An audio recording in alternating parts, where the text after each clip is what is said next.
CEO দেশে ফিরে আসার সময় ভুলবশত একটি বৃদ্ধা মহিলাকে ধাক্কা দিয়ে ফেলেন। তখন সেই বৃদ্ধা তার হারিয়ে যাওয়া ছেলেকে খুঁজছিলেন। সিইও দ্রুত গাড়ি থেকে নেমে তাকে দেখতে যান। দেখে তিনি স্বস্তি পান যে বৃদ্ধা আহত হননি। তাই তিনি সিদ্ধান্ত নেন তাকে বাড়ি পর্যন্ত পৌঁছে দেবেন। বৃদ্ধা তার কাছে থাকা একমাত্র মূল্যবান জিনিস একটি কমলা সিইওকে উপহার দেন। সিইও কোনো বিরক্তি না দেখিয়ে কমলাটি খেয়ে নেন, যদিও ঠান্ডার কারণে তার কাশি হচ্ছিল। তখন বৃদ্ধা কমলার খোসা একটি পোস্টারের মধ্যে মুড়ে তাকে দেন। তারপর বলেন বাড়ি গিয়ে এটি পানিতে ভিজিয়ে সেই পানি পান করে। এটা দেখে সিইও খুব অবাক হন, কারণ ছোটবেলায় তার মা ঠিক এই একই উপায়ে তার ঠান্ডা সারাতেন। ঠিক তখনই সিইও পোস্টারটিতে একটি নিখোঁজ ব্যক্তির নোটিশ দেখতে পান। ছবিতে থাকা লকেটই একদম তার মায়ের দেওয়া লকেটের মতোই। তিনি সন্দেহ করতে শুরু করেন এই বৃদ্ধাই কি তার হারিয়ে যাওয়া মা, কিন্তু ততক্ষণে বৃদ্ধা সেখান থেকে চলে গেছেন। সিইও দ্রুত তার সহকর্মীকে বৃদ্ধায় পরিচয় খুঁজে বের করতে বলেন। অন্যদিকে বৃদ্ধা বাড়ি ফিরে দেখেন তার দুই ছেলে তাকে একদমই পছন্দ করে না। পুত্রবধূ তার সব জিনিস বাইরে ছুঁড়ে ফেলে দেয়। আগে ঠিক ছিল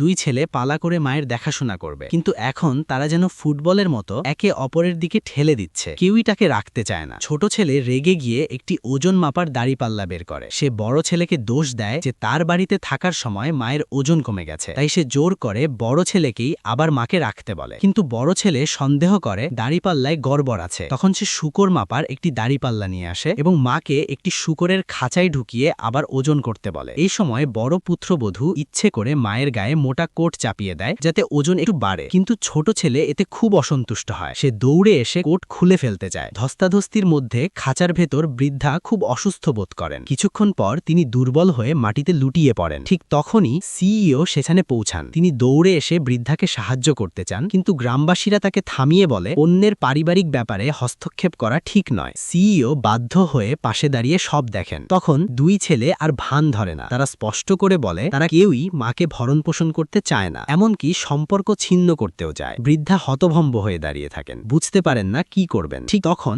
বড় ছেলে একটি ঝাঁটা তুলে নিয়ে মাকে তাড়াতে শুরু করে। বৃদ্ধার বুকের ভেতর তীব্র ব্যথা অনুভূত হয়। তিনি চুপচাপ নিজের জিনিসপত্র গুছিয়ে সেখান থেকে চলে যাওয়ার প্রস্তুতি নেন। ঠিক সেই মুহূর্তে সিইওর ফোন বেজে ওঠে। তার সহকর্মী জানায় এই বৃদ্ধাই তার হারিয়ে যাওয়া মা। খবর শুনে উত্তেজনায় ফোন কেটে দেন। ঠিক তখনই তিনি দেখেন কেউ একজন মাকে সিঁড়ি থেকে ঠেলে দিতে যাচ্ছে। সিইও দৌড়ে গিয়ে বৃদ্ধাকে শক্ত করে জড়িয়ে ধরেন। বৃদ্ধা ধীরে ধীরে মাথা তুলে জিজ্ঞেস করেন তুমি কে?